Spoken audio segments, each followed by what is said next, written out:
19º dia, cultivando a comunidade. Vocês podem desenvolver uma comunidade saudável e robusta, que viva de acordo com Deus e desfrute os resultados se tão somente derem conta da árdua tarefa de se relacionarem bem uns com os outros, tratando-se digna e honradamente. Tiago, capítulo 3, versículo 18. Eles se dedicavam aos ensinos dos apóstolos, à vida em comum, à refeição comunitária e às orações. Atos, capítulo 2, versículo 42. Comunidade exige comprometimento.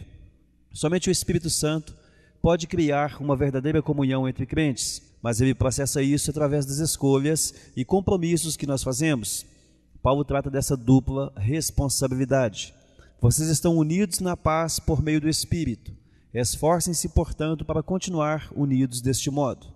É necessário tanto o poder de Deus quanto o nosso esforço para produzir uma comunidade cristã amorosa. Infelizmente, muitas pessoas crescem em famílias com relacionamentos perniciosos, então carecem das habilidades relacionais necessárias à verdadeira comunhão. Elas devem ser ensinadas a se relacionar com outras pessoas na família de Deus.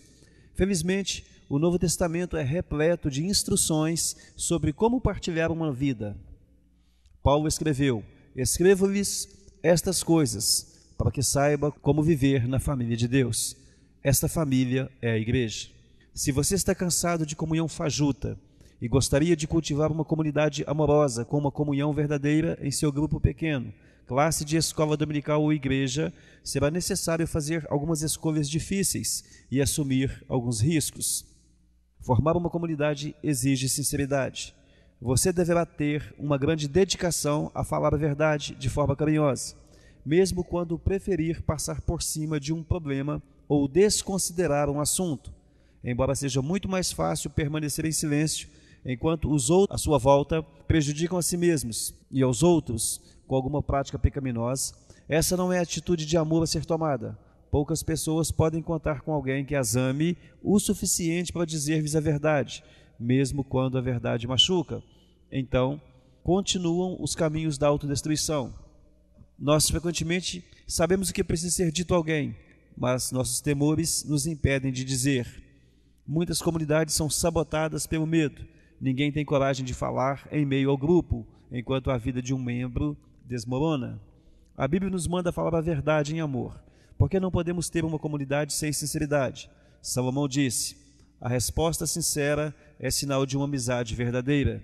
Algumas vezes, isto significa importar-se a ponto de carinhosamente questionar aquele que estiver pecando ou sendo tentado a pecar. Paulo diz: irmãos, se alguém for surpreendido em algum pecado, vocês que são espirituais devem restaurá-lo com mansidão.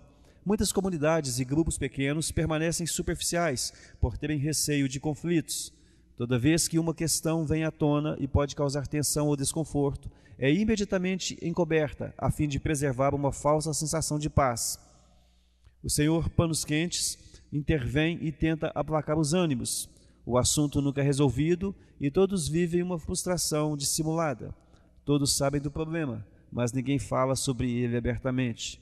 Isto cria um ambiente doentio de segredos, onde floresce a fofoca. A solução de Paulo era direta: chega de mentiras, chega de fingimento, fale a verdade ao seu próximo. Afinal, no corpo de Cristo, estamos todos ligados uns aos outros. Quando você mente para os outros, você acaba mentindo para si mesmo.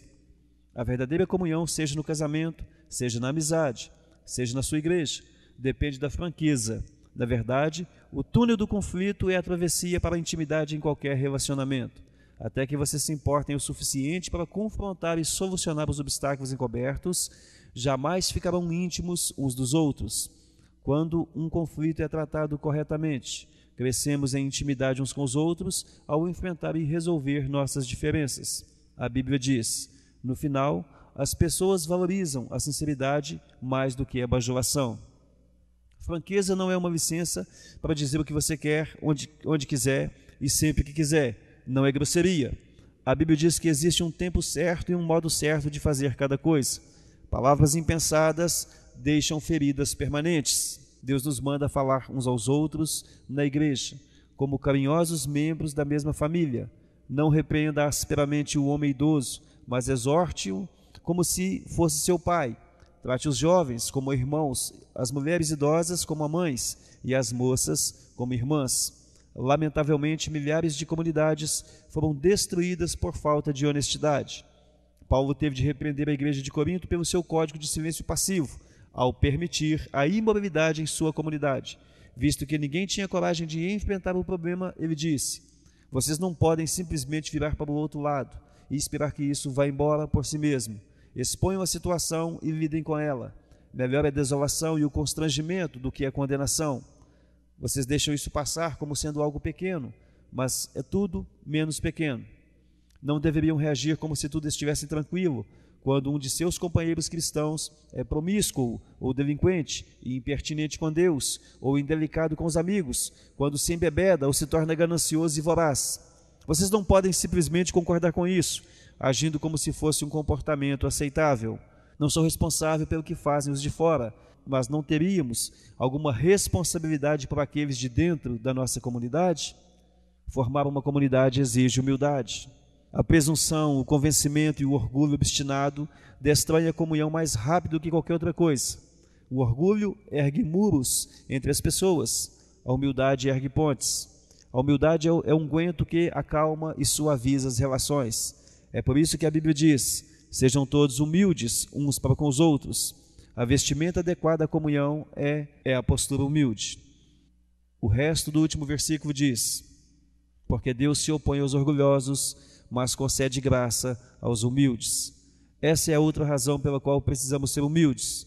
O orgulho obstrui a graça de Deus em nossa vida, a qual devemos ter para crescer, nos transformar, ser sarados e ajudar os outros. Recebemos a graça ao admitir humildemente que precisamos dela. A Bíblia diz que no momento em que somos arrogantes, vivemos em oposição a Deus. Essa é uma maneira tola e perigosa de se viver. Você pode desenvolver a humildade de várias maneiras práticas, admitindo suas fraquezas, sendo paciente com as fraquezas dos outros, estando aberto para admoestações e pondo os outros em evidência. Paulo orientou: tenham a mesma atitude uns para com os outros. Não sejam orgulhosos, mas estejam dispostos a associar-se a pessoas de posição inferior. Não sejam sábios aos seus próprios olhos. Aos cristãos de Filipos, ele escreveu: humildemente considerem os outros superiores a si mesmos.